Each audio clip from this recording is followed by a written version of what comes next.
Renee, thank you for hanging out with us for Game Sandwiches. Actually, you're going to be, I'll say it right now, the first interview for Game Sandwich for Exciting. indie dev. We love highlighting indie devs, talking about video games, their stories, and the people that make and play them. And you are both a person that makes and plays video games. We're talking about Potions: A Curious Tale. Renee Gittins, how are you doing today? I'm doing quite well, thank you. Awesome, wonderful. And as we were talking before, but you're popping up all over the internet. Review reviews for potions, interviews for potions, preview, whatever, everything. So you've been very busy. So thank you for taking the time out of your busy schedule to hang out with us at Game Sandwich. Yeah, it's my pleasure. So I know Potions has been out for a bit now. I want to talk about before it released. Get into your headscape of what was it like initially working on potions? How was that process? How was it coming up with the idea with your team? And then we'll get into kind of where you're at now and everything else. But let's talk about the past first. Yeah, I mean, so Potions has been in development or was in development for an extremely long time. It initially started as just a portfolio piece for my own game industry portfolio. I wasn't intending it to be a commercial product. I just wanted something to demonstrate my skills as a game developer, and portfolios are very important for game developers. However, as I started developing it and working on it and telling people about what I was working on, there was a lot of interest within the game development community because they thought that the design was quite interesting. And so I decided to invest some of my personal money to bring on some contractors to help with art and audio and actually do a Kickstarter.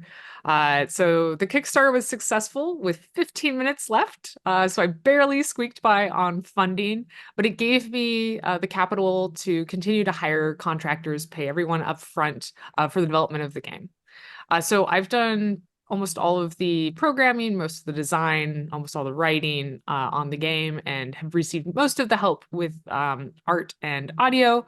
And I've been very thankful for both the artists and audio designers on the team, as well as other people who've contributed when I haven't been able to take on everything myself. Um, I actually grew my game development career as I was growing Potions: A Curious Tale because the Kickstarter didn't give me enough funds to pay myself anything. So I still needed to keep a roof over my head and food on my table. And so I started with doing initially contracts in the game development industry, and then I moved to full-time employment in various roles, mostly within technical production, but I've also been a server developer, a marketing coordinator for Xbox, and even a general manager of a AAA studio and the head of the IGDA. So I've had quite a colorful career throughout my development of potions. But I took this last year to really focus on finishing up potions, getting out the door, and setting up all of the marketing and other efforts that is necessary to make an indie game successful. Right. And obviously, it's been successful. I've seen many people on the internet talking about it, how good it is, how fun it is, how just chill it is. It brings this vibe of just a game you want to play, and you're not like, fighting or doing a lot of stressful things. It's a lot of just chill vibes, and I love that. Thank you. Yeah, I think What? it really hits that interesting note between cozy and adventure. Mhm. And that connects really well with a lot of people because a lot of people still want to have, some monsters and some boss fights, but not for it to be a super stressful, like super fast-paced and like twitchy experience. Right. Which I find that interesting because on the article on Game Central we talked about, I asked you what was the game that kind of got you into gaming. You said Half-Life, which Half-Life. is very, very, I would consider opposite of what Potions is. I actually don't agree. Okay. But that's because my first games, the first three games I ever played were Wolfenstein 3D, Doom, and Duke Nukem 3D, which were all first-person shooters. Right. But that didn't have very many, like, didn't really have puzzle solving, were very surface level in story and not very immersive. Whereas Half-Life took the first-person shooter approach. I mean, it starts with almost like a 15-minute introduction of just being a scientist, right? That's Running true. Yeah. around in your lab. And then all of the puzzles are really well integrated into the world. It's very immersive. It has a lot of story that you're shown as much as you're Mm. told. And that is what actually made me fall in love with Half-Life and get so connected to video games overall. Okay. Yeah. It's been a while since I played a Half-Life, but I do actually. I remember that first opening 15 minutes, and it's like, this is a legit story. They're showing you and telling you, and you're going along for the ride, and then it kind of gets intense later on. Yeah. But yeah, but um, Potions is just this. I got the word I'm going to use is super chill and super fun and super friendly. I love the art style behind it. So if we want to go talk to, sticking with the past, the whole art style, was there a conversation where you're like, no, this is the art style I want, or this is what I'm going to go for, or did you just kind of leave that to your art team? I initially created my own art Bible, and I was actually considering a bit of a darker overall aesthetic, leaning more into like the Brothers Grimm version of fairy tales. But as I started working with some of my initial artists, and as I began to understand the most passionate audience for the game was women, particularly girls. Um, I decided to that having a bit more of a bright aesthetic and leaning into like the happiness of fairy tales instead of the darkness of fairy tales was overall more complementary to the gameplay and the audience. Right. And speaking of fairy tales and folklore, was there a specific culture of folklore that you gravitated towards, or was it just kind of picking and choosing, grabbing what you really liked and enjoyed? It started out with grabbing with what I connected with and enjoyed, and then I tried to be very intentional with investigating other cultures and including important stories to various peoples from those cultures. So not all of those were able to make it into the main story, but I have the 56 collectible cards throughout the game, which do have notable folklore characters on them as well. That's really exciting. I love anything game-wise that does folklore, dives deep into a lore that you may not know about.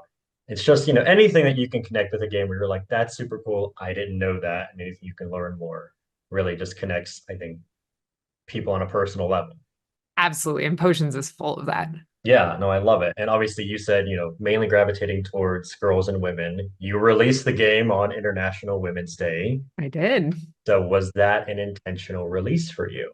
Absolutely. Yeah, that was a completely intentional release. I had decided to release the game after the Steam Next Fest in February, and I was looking at a time frame there. With it being both Women's History Month and International Women's Day, it lined up perfectly with the celebration of women in games, of women game developers, and so that's why I chose that date. Yeah, I mean, it's super incredible, obviously. Um, excuse me, I'm sorry. Incredible to see, incredible that you did that. And kind of moving forward to the present now. Obviously, the game was released, the game is now out. How has it been from, that conceptual design and everything to being in the present? Were there things you had to change, or was it just, basically this is it? This is like my design, my ideas going forward, and then to the present now? No, not much has changed or a lot changed. So from the very first concept, when I really like first started making the design, a decent amount had changed. I had been inspired by Recettear and Item Shop Tale, and that game has running an item shop in it and a day and night cycle and trying to use your time properly and handle orders and get them fulfilled within the right time period. So that was something I had originally considered including in Potions. But one of my good friends, Rami Ismail, gave me a wonderful piece of advice, which is to, as early as possible, create the elevator pitch for your game. A couple sentences that talk about what's unique, what the story is, what the mechanics are, and then to tailor all of your game around that pitch to ensure that nothing, superfluous is part of your design and approach. And as I created that elevator pitch, I realized that I was really interested in the adventure aspects, the problem solving, and while running a shop can have some problem solving in it, it was ultimately a distraction from the experience I wanted the players to have. So I Mhm. never programmed that, but it was in the initial design and was pulled out early on. when it comes to the actual development of the game, I would say that the only system that has had serious rework is the crafting system. It was really originally intended to just be a three-item combination system, but it led to too many frustrating failures when people were experimenting with different item combinations. And so I moved it to more of an element-based system so people could be successful with their experiments more often and allow players to feel rewarded and feel like they wanted to experiment instead of being fearful of wasting items. Yeah. So I love a crafting game, just put it in front of me. Get your how many crafting ingredients are there in the game?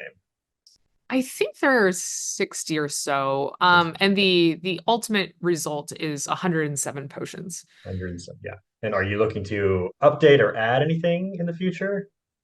So I'm looking at doing console ports after I finish the first two minor content patches. Mhm. And when I am developing the console ports, I plan to include free content update, a larger content update for both PC and consoles. Awesome. I mean, fantastic to hear. We talked a bit about the roadmap on the article side. We're not going to touch more into that. Um, but I kind of want to touch base to the future of the game. It's been out, A what, a month, month yeah, and just over a month. 3 days? Yeah. Right. Yeah. Released on March 8th, March 7th or 8th, one of those, depending on what you Depending on look at your it. time zone. Yeah, Yeah. exactly. So the future of the game, obviously you're working on patches, you're working on updates.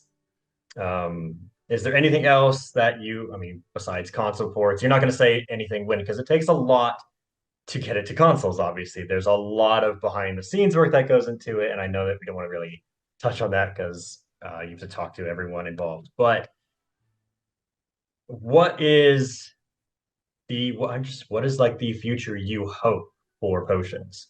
Yeah. So, I mean, ultimately, I think Potions is a very wonderful story-based game that ultimately is focused around a single playthrough. So this isn't a roguelike, this isn't a Minecraft or a Stardew Valley where you might be trying to like really spend hundreds of hours in the game. Overall, it takes about 12 hours to beat the game and 15 to 20 hours to 100% it, depending on how much you look at guides and get other Yeah. help. And I think that that's kind of the experience I want it to remain as. So, when I do additional content, that's probably going to be focused only at the end of the game, so players can load up their saves and, continue to enjoy the world a bit more. But I'm not looking at making this something that someone can spend 200 hours playing because, the tailored, crafted, story-based experience that players get to enjoy, I think, is really important to the overall design of potions. Now, in the future, I might create other games based on the Potions IP and worlds that have different design to them. None of those are currently in the works. I'm really focusing all my energy on creating Potions content and also on creating the physical Kickstarter rewards and maybe a Helios plushie because I really want a Helios Okay. plushie. I mean, you scream plushie, everyone's like, yes, give me a plushie, right? I mean, and he's your cat companion, so Mhm. like people are very attached to Helios. He's quite a popular character. Right. So we can speak of Helios. Is that based on any real life animal companion that you may know, or was it just a, hey, cats are great, let's put a cat in there? It is, and this is a little bit of a sad story, so like forewarning. It's based on my cat, Calcifer. He's a Maine Coon, very snuggly, very cat-like, and who was with me through almost the entire development of the game. He was diagnosed with an aggressive cancer at the start of the year and passed a, a month before the release of Potions. So I had to deal with his health issues as well as saying goodbye to him right before the game released, which was definitely difficult. Yeah. Oh, I apologize. I'm sorry. I've got two cat babies myself. So that was Helios is the cat. But it's Yes. very nice to have, that memory immortalized in a game that fans can connect with, saying this is yours, and most people have pets and know that you can travel around with this companion. That's a very touching thing you did.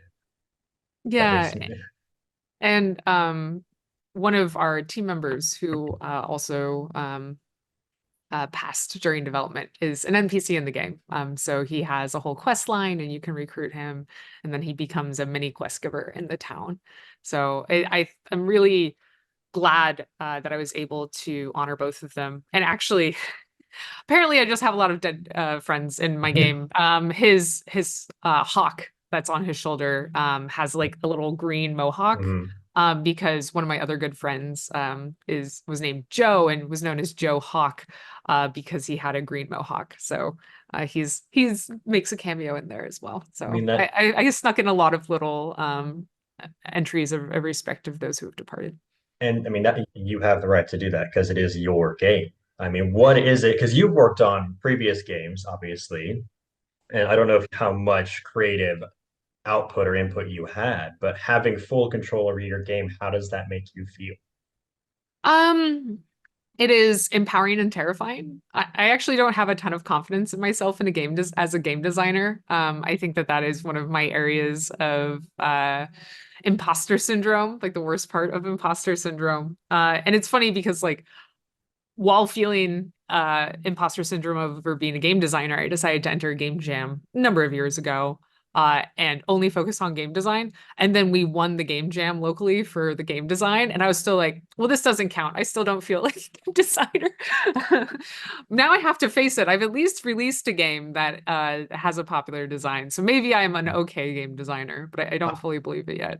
I would say you're a very great game designer and Thank you. a pretty historic career to boot. So, with Potions is just your first major endeavor on your own, Correct. Yeah, I've done a lot within the games industry, a lot of which is in supportive and service of other game developers. So I right? feel very honored that I have had those positions.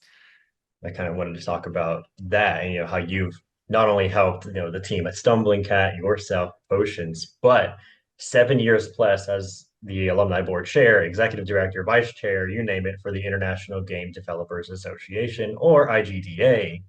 So what was that like? What did that look like for your career in general? Yeah. So I am currently based in Seattle and through much of my career have been based in Seattle. And Seattle has a really wonderful and helpful game development industry, as well as the IGDA Seattle chapter, which hosts local events for game developers, mostly educational ones. The IGDA had a booth once at a conference, I think back in 2014 or 15. And I went up to the booth and engaged with them and provided light critical feedback for how they could improve local events and engagement with communities. And I was invited to join their next board meeting and quickly became part of the IGDA Seattle Board of Directors, where I helped run industry events and support the local industry for 2 to 3 years. That time was really wonderful for me because I was able to support all the game developers who were in turn supporting me. And honestly, throughout my entire career, I've received so much mentorship, advice, uh, support, just resharing of the things I've been doing. And that has been invaluable. After being on the Seattle board for a few years, I ran for the International Board of Directors and was elected to a 3 year term. And then near the end of that term, our executive director stepped down. And I thought it was a good opportunity for me to be more involved supporting the global games industry. So I applied for and was selected for that position and supported the games industry for almost 3 years as the executive director, just basically the head of the IGDA. That happened 6 months before COVID. So a lot of my focus during that time was developing resources to assist game developers in finding work from home strategies, virtual team strategies, mental health support, financial support. And I'm really glad that I was able to be in a position that allowed me to help so many developers. And during that time, I developed a lot of white papers and other standards around ensuring that our industry, the game industry, is the best it could be and is a positive place for people to work. Because, of course, we've not had the best history when it comes to that. And though it's getting better, I still think we have a ways to go as well. Yeah, I agree. If the past year and the first 4 months of this year are any indication, it's sad to see all the layoffs. It's sad to see everything that's happening. But people like yeah, you with your pedestal to lift others up to help young game developers. I firmly, truly believe that we're seeing like that beginning of the indie year. Like 2024, I think it's going to be the indie year. And then just rolling I forward. Yeah. Yeah, I completely agree with you, especially because one of the things that the larger studios did was over the last 2.5 years, they cut all of their R&D teams, which really leaves the opportunity ripe to have disruption around new genres or genre combinations in the market, which is where indies slot in perfectly. Yeah. So you mentioned, building confidence and, instilling insight into younger developers and everything like that. What would you say? This might be a very difficult question. What would you say is the number one thing that somebody told you in your early career now? Or like, what, not early career now, but like, what has led you, what did someone say that lifted you up or was like, hey, you can do this. You can be an indie developer. Yeah,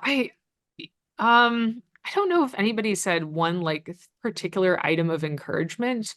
I tend to be a very goal-driven person, and so Hmm. the most support that I've received has been around advice on pursuing my goals. Um, and that's where I find my motivation. It takes a lot of stubbornness to work on a game for 10 years. It doesn't just Get take, it? motivation and skill and persistence. There's this, innate stubbornness that I fear I have as a person, which has worked both in my favor and against my favor. So for me, the most uplifting thing that people have done is just given me some of their time. I think that's what's really beautiful about the games industry is that everyone is so collaborative and helpful. I mean, I was in biotech before I was in games, and I've seen other industries interact. And in game development, we are all nerdy gamers who just love the mediums that we're working in. And there aren't a lot of things preventing us from giving advice to each other. We don't have a lot of secrecy because games are hard to make. So you can just talk about how you make games without Hmm. revealing industry secrets. And that's been the most inspiring thing is just having dozens and hundreds of people who are willing to give me the time of day and advice and support.